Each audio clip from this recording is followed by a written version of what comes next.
One of the things that I find most fascinating about using neuroscience in the work that I do is that there's a lot of really common misconceptions about neuroscience. Don't conduct your analysis in isolation because data is so incredibly powerful. Not defending just the tribe, but defending the organization. Those creative people that you really want to keep empowered, keep excited, keep motivated, keep thinking. A good experience pays dividends down the line. Stereotypes tend to break down in proximity. Welcome to We're Only Human, a podcast about human resources, business, technology, and the workplace. My name is Ben Eubanks, your host, and I'm so glad you're here.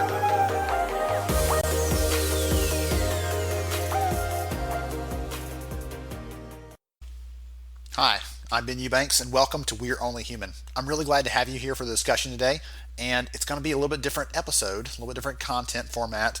That's okay. Hang with me. It is totally worth it. This interview you're about to hear was recorded in September during the Global Human Resources Summit, a virtual reality event for leaders around the globe. The discussions were amazing, and congratulations to Matt Burns and the team for a phenomenal event. My interview, as you've already gathered from the teaser, is about neuroscience. I'm talking with Travis Hahler from Google about the neuroscience of change management, how our brains work, and why we need to be using data and evidence to support our decision making.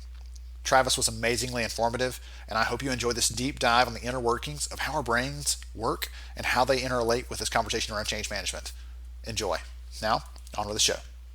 So, as Matt said, I run a podcast called We're Only Human, one of many things that I do, and my background is as an HR leader. I've been in the trenches, I've worked in the field, and I love bringing that practical perspective and trying to weave it in with new research, new data, the technology side of it. One of the things I say about We're Only Human is it's about the intersection of people and technology at work. And so what better place than this event, the first VR event for HR leaders, to talk about some of those kinds of things. And Travis, I don't want to put too many words out there before I start talking about why I asked you here.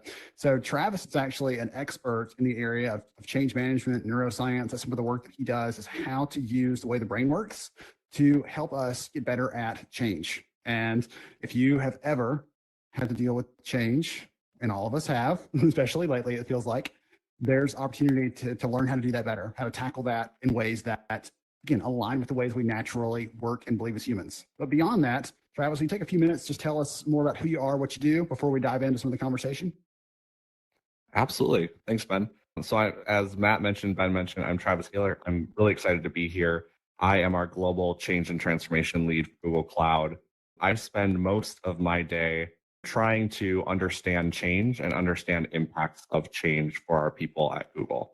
So in my kind of area that I focus within Google, I focus within our people internally, trying to help them adopt changes that are coming to our organization, whether that be through process changes, technology changes, or just belief changes. So as we continue to create different and new areas that we're working within Google Cloud, or we start to do things a little differently than we've done before because of changes in the market, as we have seen with COVID, it's my job to help understand those changes and help articulate them to our people in a way that helps them to adopt, as well as to help others adopt and be as efficient and simple as possible. And efficient and simple are always very difficult terms when we come to change management. But in my background, before Google, I've worked in consulting with change and culture work, transformation work. I've been in industry, so I've worked for companies like Target, Allstate Insurance.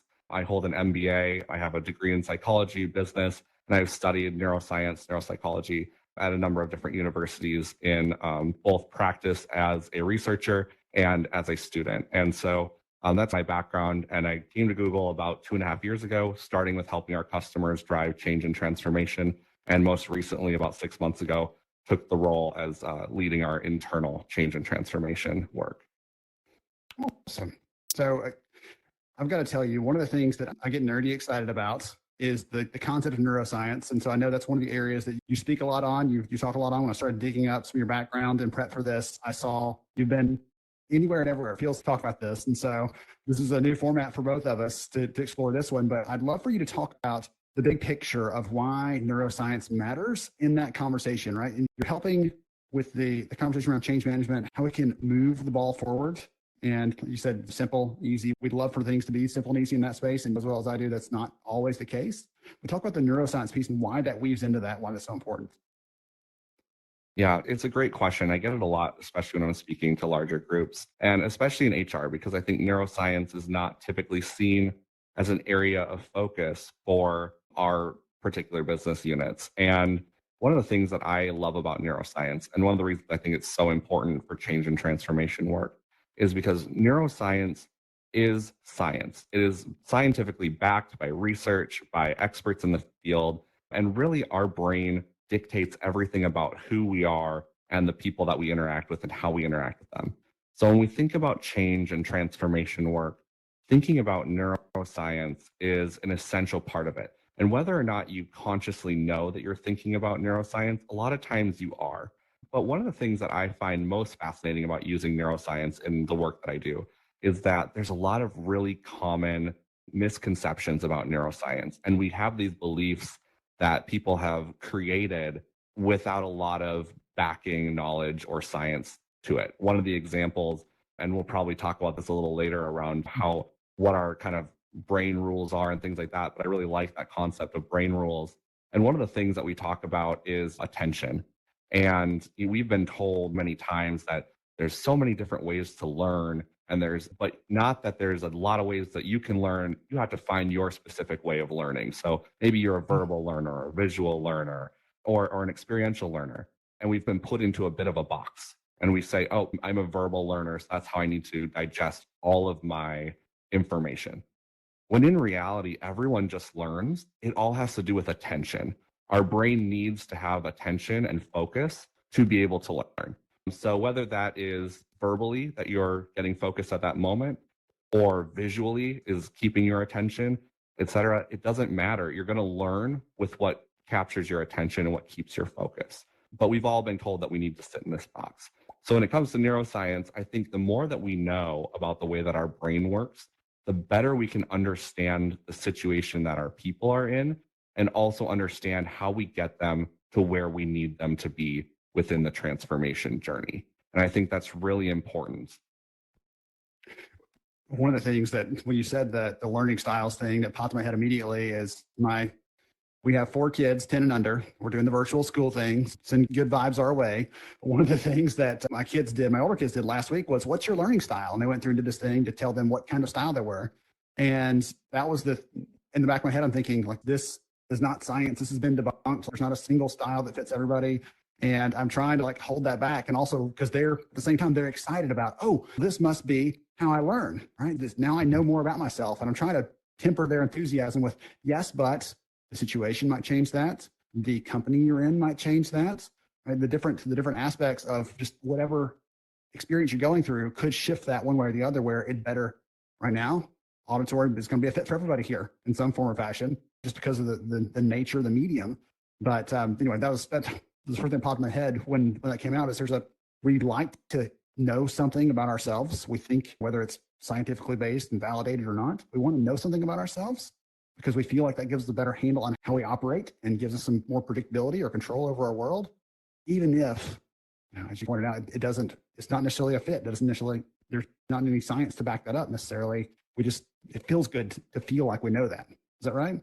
Would you agree with that? Because I think that fits into that bigger conversation around change, where if we feel like we have some control over something, even if we don't, it feels good to us. Even if we find out later, wow, I really did not see how that was going to go. That surprised me. That went sideways. It felt good in the moment to feel like we had made all the plans and everything else for it to go right. Absolutely. I think as humans, we struggle so much when it comes to ambiguity, and our brain is wired in a way that kind of keeps us away from ambiguity. So when we are in an ambiguous situation, our brain tries to understand it. And the way that we do that is by finding any piece of anything that we can to try and piece together a story. And so we'll leverage everything that we know and everything that we've learned. And then we'll go and find people who will either validate us or invalidate us and try and use that to our advantage as well, to try and answer all of these ambiguous questions that we're sitting with at the moment. And I think in the terms of change management, transformation, all of that, one of the biggest things that I find, Ben, is that words are really important. So to your example with your kids, they're taking their learning styles quiz. If we just called that an attention quiz, what's your focus areas? What, creates attention for you? It would mean exactly the same thing to them, but it would not be an invalid statement rather than saying learning styles, attention styles. So I think words are really important when it comes to how we talk about change and transformation. That's from the guy that talks neuroscience. I figure we're going to get more into some of the words in a little bit. So excellent. So one of the ideas, I can remember the first time I had this fascination with the idea of neuroscience is I read a book many years ago called Brain Rules. And it talked about some of the different ways that our brains are hardwired to operate. And again, as I'm reading that, as a person who works in HR at the time, I'm trying to translate that over into the business context. Change is an obvious one, right? That's what you do every day. I'm thinking about other areas of how I'm trying to get things done in the business. And I'm latching on to some of these ideas and again, the book Brain Rules, but it's about how our brains operate. It's just trying to get some of those specific things laid out so we can understand them and codify them so that, again, we can take advantage of them, like this attention styles example you just gave. So what are some of those things we know about the brain, how it works? Can you give us a couple examples of those that we can use? And then maybe we can talk about some examples or some use case and stuff later. But to start off, what are some of those things about our brain we know that are true? There's some science to back that up. Yeah, the attention one is my favorite by far because it really does speak to how our brain works and how we learn. I think the other ones that are really interesting that we sometimes forget about, but we seem to know a lot about them because they're everywhere, is one of them around sleep, right? We all need a certain amount of sleep every night for our brains to function. And not getting enough sleep is actually incredibly harmful to our thought process. And it can create situations where you feel that you can't make decisions or you feel disoriented. And it's amazing that sleep is so important for our brain, but yet some of us veer on the side of, I need less sleep because I need to get stuff done, when you're approaching that diminishing return situation, right? Where the longer you stay up and the less sleep you get, the less return you're going to get the next day. So maybe you had to work an extra 3 hours, but that kept you up really late and you end up getting only 6 hours of sleep. That tomorrow then is like paying for it later, basically. And so trying to manage your energy and your sleep and your rest to be able to recharge your brain is really important. That's my other favorite one. I also like to use that as an excuse because I also love to sleep. So I really enjoy getting lots of rest on the weekends. So I'm recharging my brain.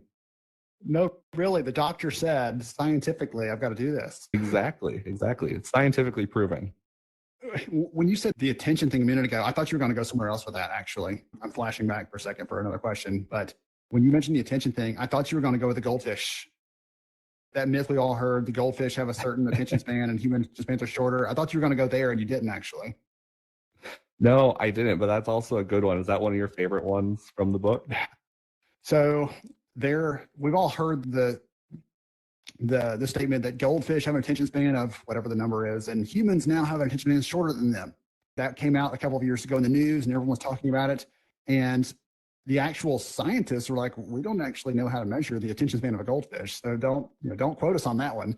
And it's one of those that became a thing that I've seen from many stages where speakers talk about it. They pointed out like, hey, look, this is the real thing. And again, there's no science behind it. And we sometimes think, okay, it's a happy story. It's an object lesson. But my concern is we get away from the actual data that might prove that, hey, attention spans may be better than they were 10 years ago. I don't know that. You could probably tell us for sure. But I'm always cautious about just going with one of those stories. It's my natural inclination to push back a little bit and be a little bit, you could say skeptical. I'll be, curious, I'll say, but I'll push back on some of those things that I hear because I want to get to the real root of that. If it's true, I want to prove it. If it's not true, I'd love to prove that too, so I can at least know what the truth is.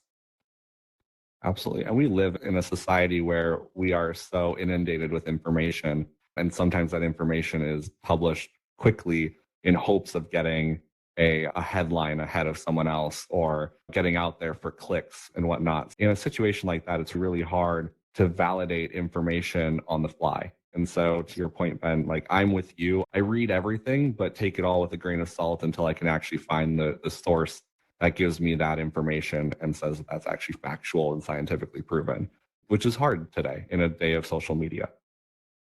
I call myself I'm an optimist, but I'm a skeptical optimist. So like skeptimist, if I'm going to mash some words together. But again, it's just, I want to know those things because I'm always teaching my kids.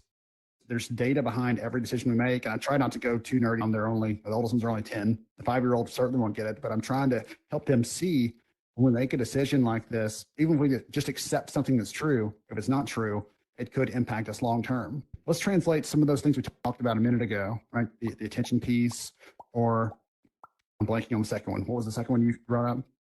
Sleep was the second one, but we can focus more on attention, probably. Hey, it's okay. It's okay. I want to come back to sleep later because there's actually, I've got a good book recommendation for you if you're a big reading nut like I am. So let's talk about the attention piece of that in the context of change management, in the context of things. If you're people in the room who are working in HR, working with leadership in those areas, why does the attention piece of that, how does that fit into the big puzzle of what we got to worry about? We got everything else to figure out. Why that too? You've got a lot of things to worry about when it comes to change management. Definitely have a long list of to-dos, but I think attention is really important because when we think about what we're actually trying to do when we drive change and adoption and transformation and overall, is we're trying to rewire the way people work today to work tomorrow differently, whether that's for simplification purposes or because of new systems or just simply new reasons why we need to work in a different way because of market, et cetera. All of that is really important. But at the end of the day, we're trying to get someone to go from the way they work today to the way we want them to work in the future. A lot of that process and task-oriented data is stored within our brains in our basal ganglia, which actually is the center of the brain that kind of houses our repetitive and habitual functions. So if you're doing something day in and day out, most likely it's hardwired into your brain. And sometimes you're able to even put yourself on autopilot. I find this a lot when you deal with passwords. Like you'd have to change your password, and for the next 3 weeks, you still type the wrong password every single time. The reason is it's hard coded into your data in your brain to say, this is my password and this is what I'm going to type. So every single time you'll type the wrong password until you get it hard coded that your new password is different. With attention, the reason that's so important is because we need to teach people new ways of working. And the only way that they will learn is through attention. So attention is really your biggest hurdle and probably your greatest weapon when it comes to arming people with the knowledge that they need. Because if we don't have their attention, they don't learn. If they don't learn, they can't replace their habitual task information in their brain. And if they don't do that, they'll never adopt a new way of working. And so without that kind of process there and without attention, you really don't have anywhere that you can go. You've got to get attention first. It's really the building block of how you create meaningful change within an organization. And there's many other ways that you can force it, but attention is probably your best bet when it comes to actually creating meaningful change. I remember reading years ago, if you've ever heard the term muscle memory, can I see a hand? Anybody?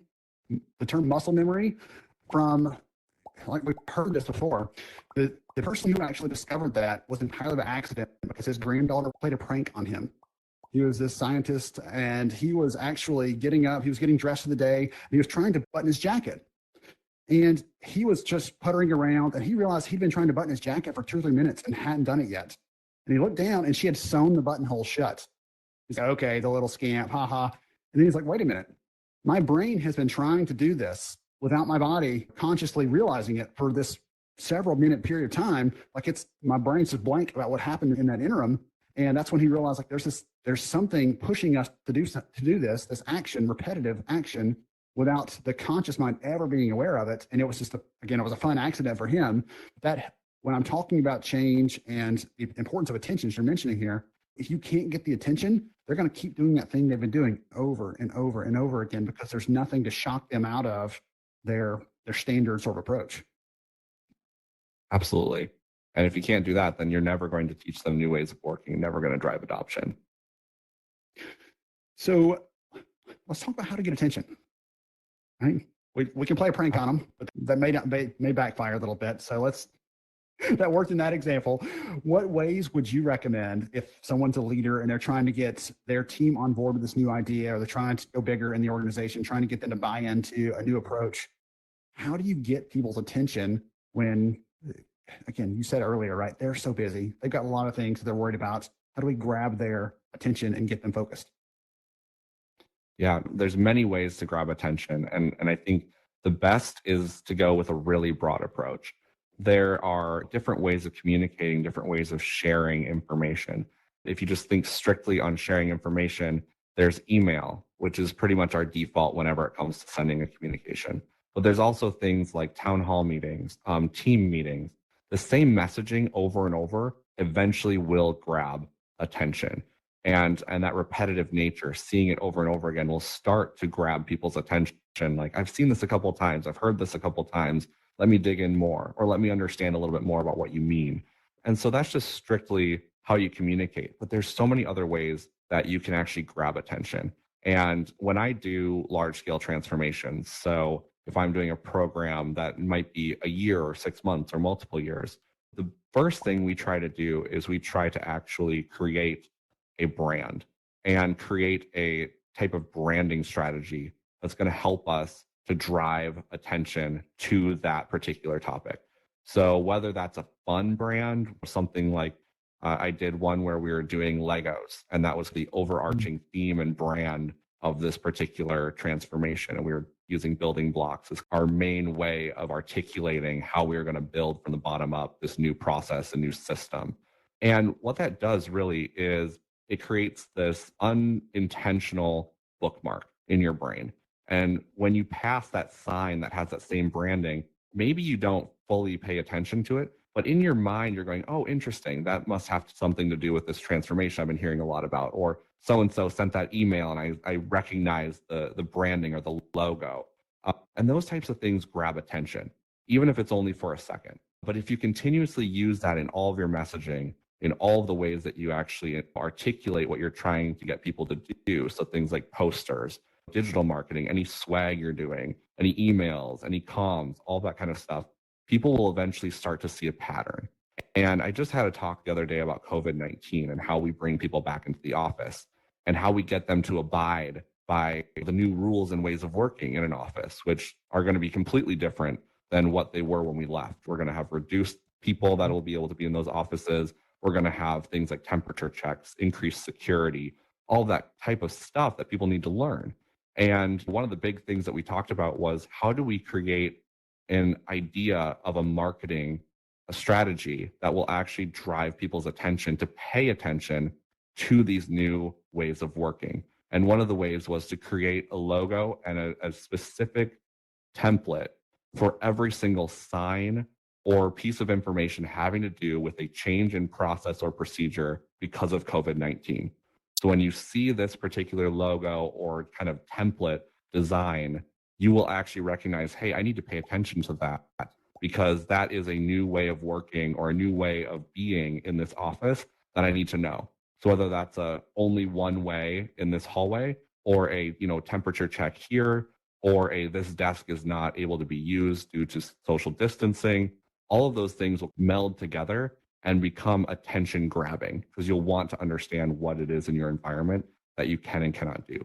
So in my biggest thing, it's branding when it comes to attention and trying to create an overall theme that people can follow. We have this inclination when it comes to change management we've got a campaign. We might call it a campaign, we may not, but it's just, we see it as a steamroller. Like, I'm just going to keep pushing hard enough until eventually everybody comes on board. And one of the things you said earlier about human behavior is ultimately what you're trying to go for. And if we're going to change anything in the business, it's a lot easier to change other things than it is to change human behavior. That's always held for the last thing because it's the hardest.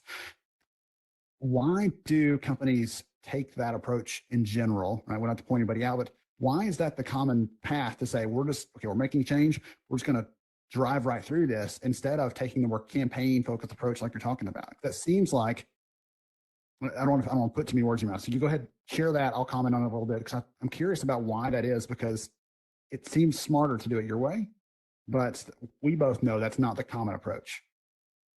I think that there's a couple things there. The first, that I'm just going to be really frank and blunt, time and money. When we talk about branding, we talk about creating a campaign, we talk about actually engaging people. This is expensive. It's not cheap to do. You can try and be as frugal as possible, as you should with your company dollars, but at the end of the day, it is going to create a commitment. And that commitment is either going to be budgetary or time. And we need both to be able to grab attention and drive adoption of new ways of working. So that's the first pushback that you're always going to get when it comes to senior leaders within a company, because we have a responsibility to shareholders or our partners to make sure that we're making smart financial decisions. And a lot of times that has to do in this market with the amount of time it's going to take and the amount of money we're going to spend on it. So you have to actually find a balance there. But the thing I approach that with, because that's usually the pushback I get first, is time and money. The pushback I bring is, what is the cost of failure? So if we're thinking that we're going to need $100,000 to do a marketing campaign over the next year and a half, what is the cost if after a year and a half not doing a marketing campaign, of people never using the system we just built? How much is that going to cost us? So if the system is a $1 million system and we're spending $100,000 to get people to use it, then are we better off spending $100,000 or losing $1 million? And so when we start talking about actual, what is the cost of failure here? What is the cost of people not adopting the new way of working? And sometimes that new way of working is efficiency, right? A lot of times we're driving towards efficiency.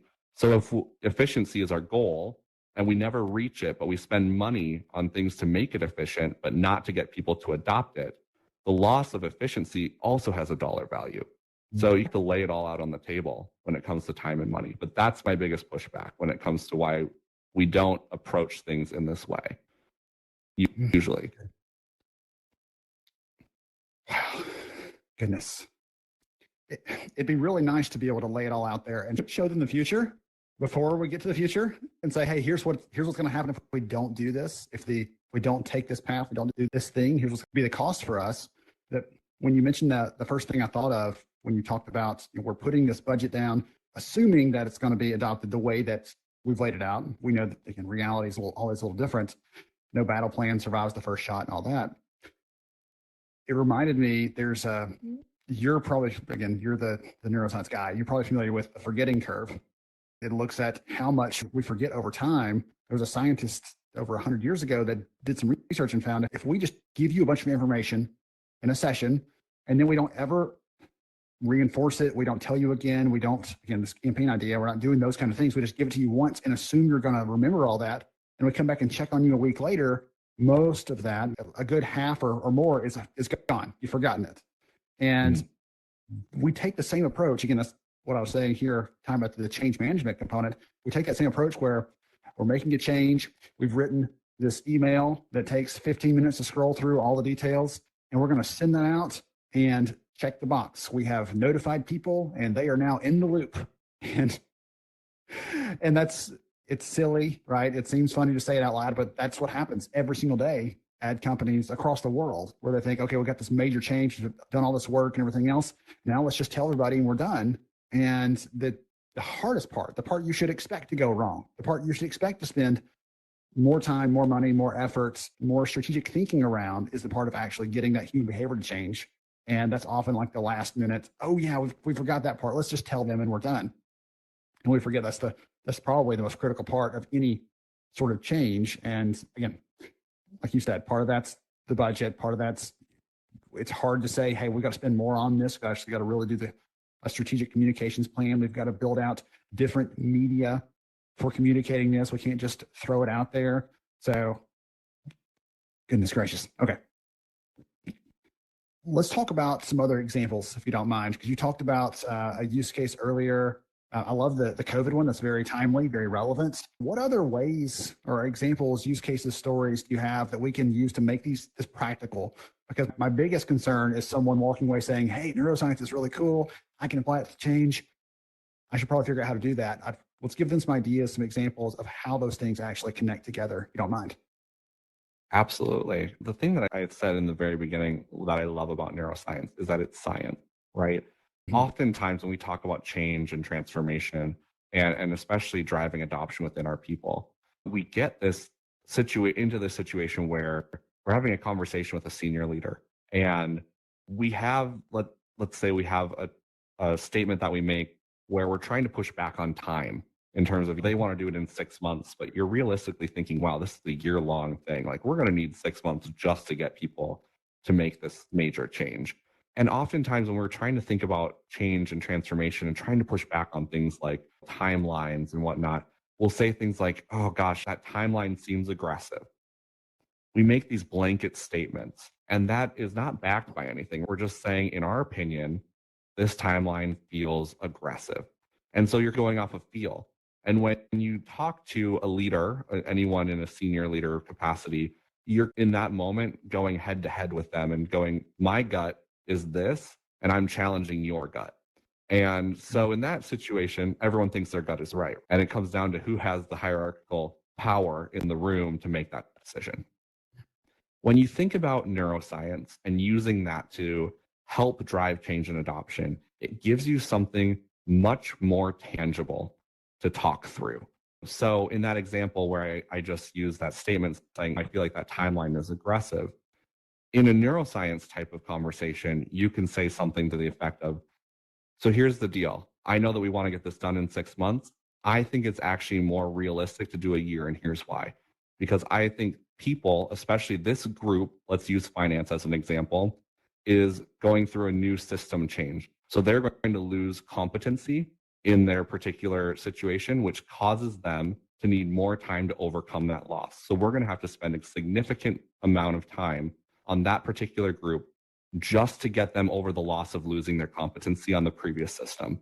So before we even get into training, before we even get into their use of new process and learning the new ways of working, we need to get them over that loss. Once we do that, we then need to train them. We then need to give them time to actually go through maybe a cycle, maybe a quarterly cycle, just to reinforce the process that we've just taught them. That alone is going to take us 6 months. So your timeline of 6 months is not physically possible for us to even go forth with. You're using neuroscience and the fact that the brain does not do well when it comes to loss, and there's many losses that our brain can feel, one of which is competency, to actually use data and science to drive the fact that 6 months is not a reasonable time frame for that particular group. And using that type of neuroscience and the things that we know about our brain to actually have conversations like that give us the tools to move from a my gut versus your gut conversation to a here are facts. If we need data, we can go find it, but let's have a conversation based on facts and where we are and realistically. That's actually one of the things I picked up when you were saying that. In the back of my head, I'm thinking this almost sounds in some ways like economics too, right? They were talking about opportunity cost of doing this thing versus that thing and trying to make decisions.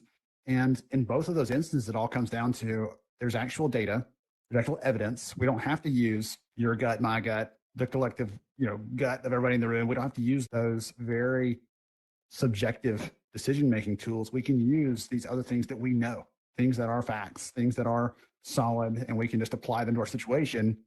And then we can make decisions that we all feel more comfortable about, but also hopefully, right, that have some scientific backing. So they should be much more likely to happen as we expect them to versus, oh, that didn't work out. Podcast, we're only human. We'll get over it. We'll figure it out. We're willing to give ourselves that slack, but it'd be nice to not have to, Absolutely. Absolutely. So I'm going to ask you to do something live, actually. The sleep thing is still sticking in my head because that's something I'm the same as you. Right? I'm very, very religious about and taking care of the sleep piece of that. And I think it's one of those things that we're all used to hearing. And the first time someone in here heard sleep, they're like, oh yeah, I should get some sleep. I should probably get more sleep. Okay, let's move on. And we're so quick to move past that. But as you said, it's not just you'll feel bad, but there's actual performance impacts. There are cognitive impacts. You are going to make worse decisions than you would if you were rested. So if I came to you, we're going to build a campaign for our company to really focus on encouraging people to get more sleep so they can perform better, not just for the wellness aspect, which we know is there, just because they'll be healthier, but because we want them to actually perform better. What are some of the things we should weave into that if we're going to build this campaign, again, change management, using some of the different ideas and principles and putting those into practice? It's like a mini live case study almost, if you don't mind. But I'd love to hear from you how you think about that, how you craft that, because I'd love to.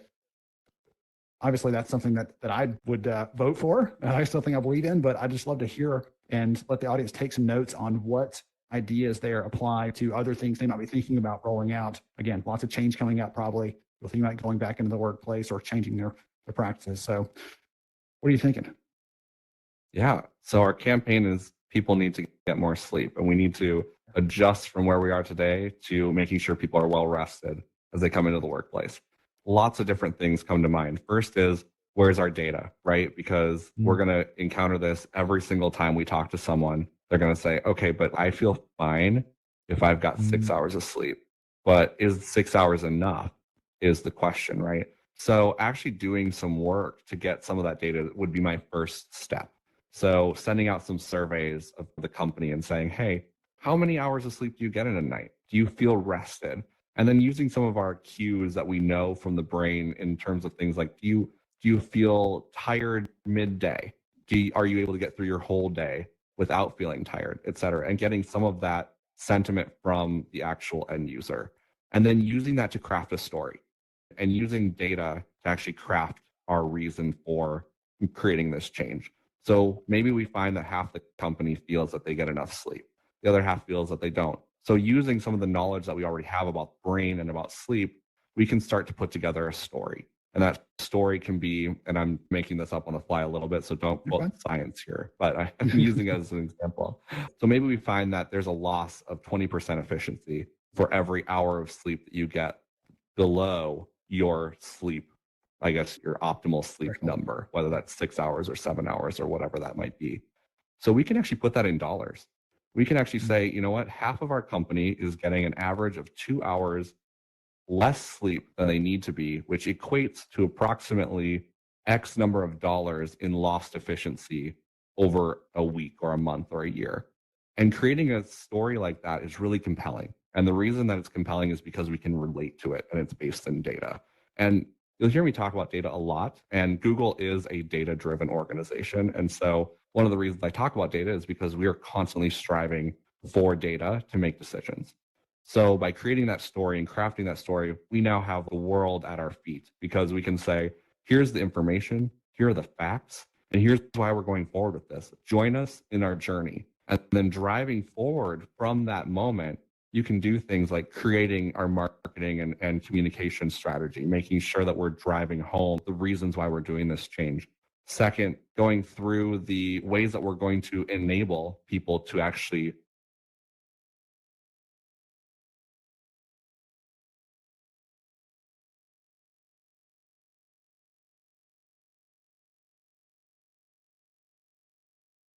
extra hours to be able to get the work done that we're asking them to do, and making changes appropriately to say, are we overworked?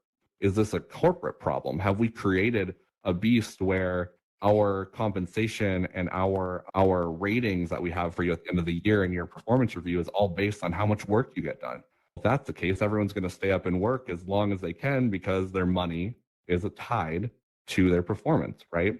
So starting to do some of that digging and creating those opportunities for people to actually make meaningful change, and then providing them with the data and the way forward.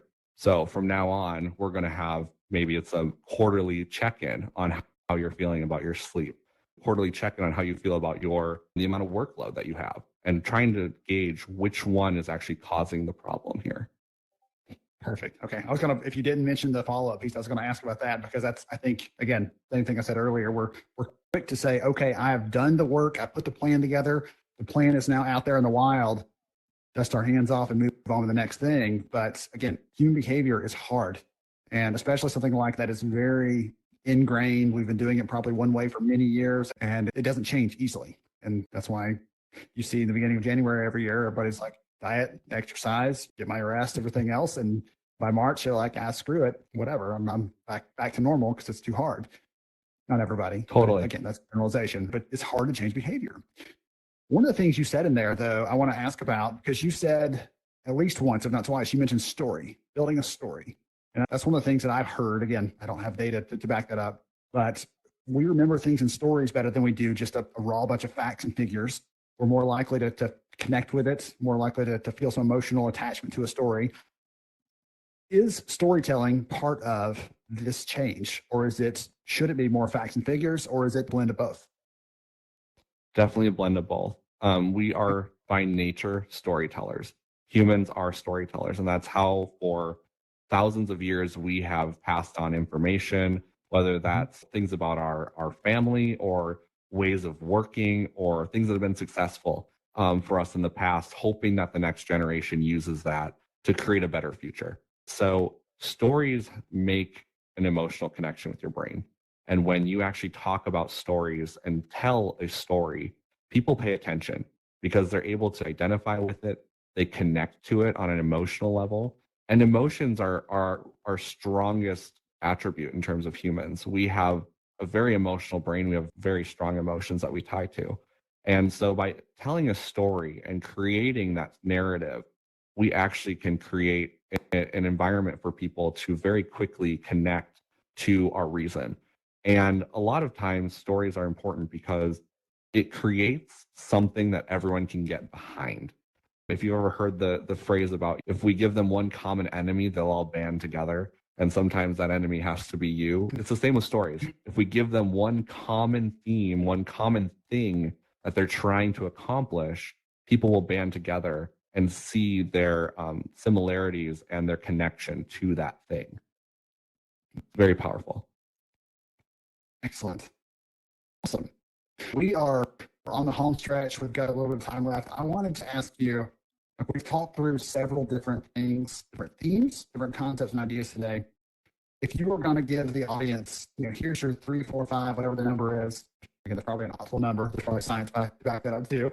But if there were a couple of things that you would give them as, if you're going to become more rigorous about this approach, do these couple of things, what piece of advice might you give?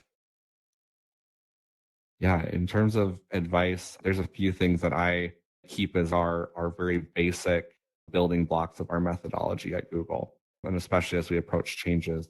And I think the first is humility when it comes to understanding the problem. Oftentimes we kind of race into solving before we actually understand the true cause and root cause of a problem. That happens a lot in technology. We have a lot of very talented people who can take a system and create an amazing thing out of nothing. And they can do it very quickly and it'll solve the symptom, but it doesn't solve the problem. So I think the first is having that humility to actually go through the process of investigating the problem that you're actually facing and not skipping to solutioning. That's the first thing. And I think we do that very often as humans. The second, I would say, is empathy. Change management by its own nature is an empathetic endeavor. We have to understand where people are. We have to understand the situation they're going to be in and the path that they need to take to get where they're going.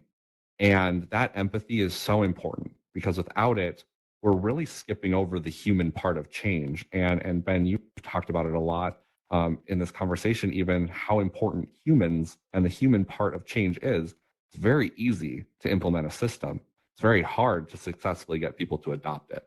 And without empathy and understanding where people are coming from, what they'll need to get from today to tomorrow is pretty much impossible.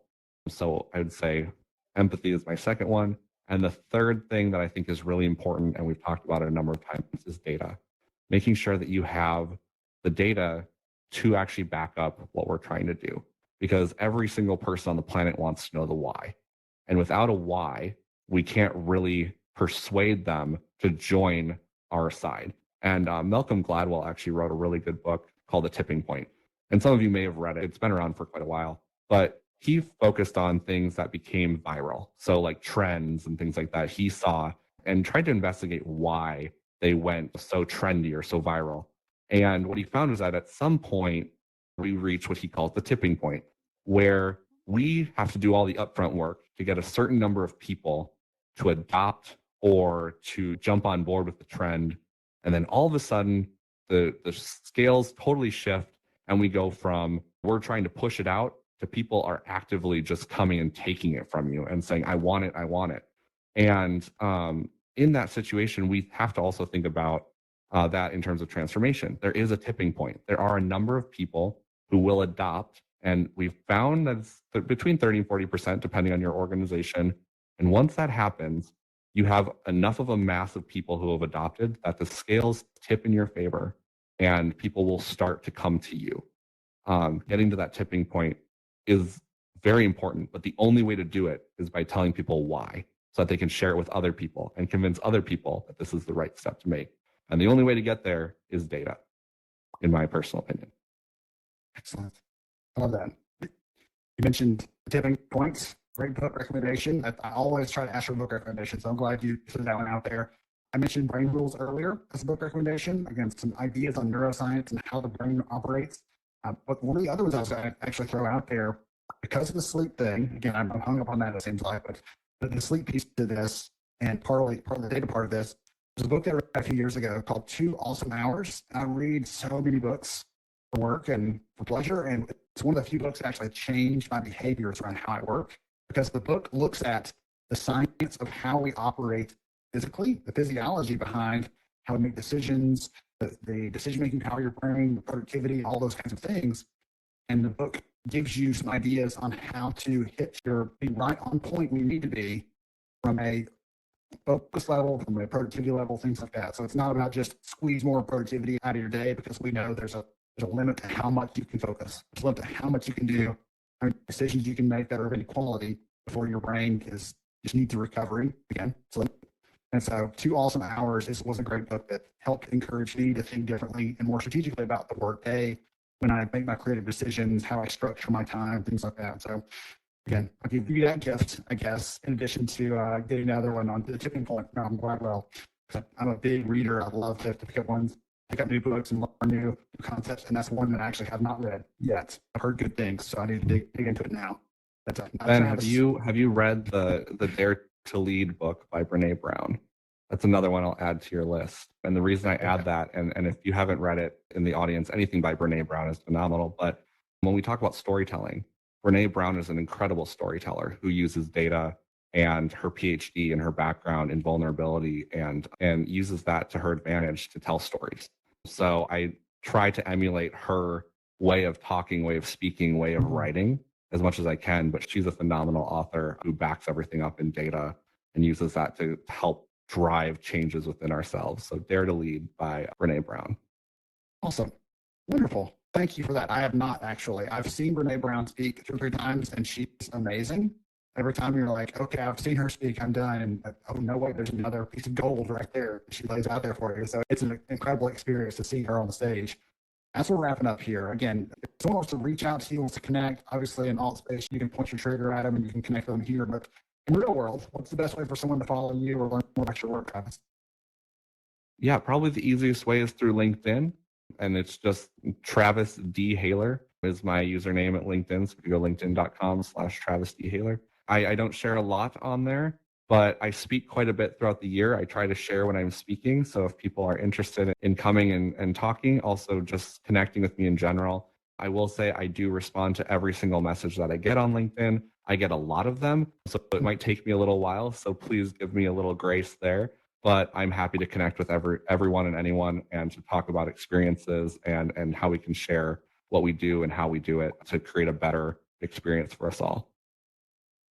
Wonderful. Thank you, Travis. This has been so much fun. I've enjoyed the conversation. I hope everyone else has enjoyed the discussion as well. I've learned some good things. My only regret being in the VR world here is I couldn't take notes. So I'll have to go back and watch the recording and make some notes on everything you shared, because I've got some good tidbits and ideas. Thank you.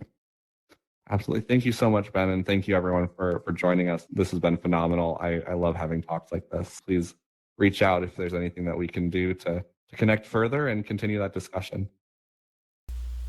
I hope you enjoyed this conversation with Travis Hahler from Google today on We're Only Human.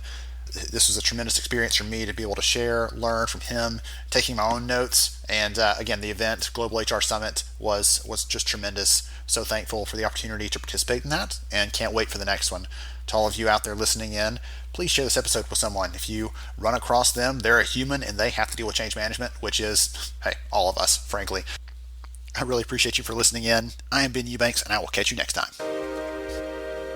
Thank you so much for joining me on the show today.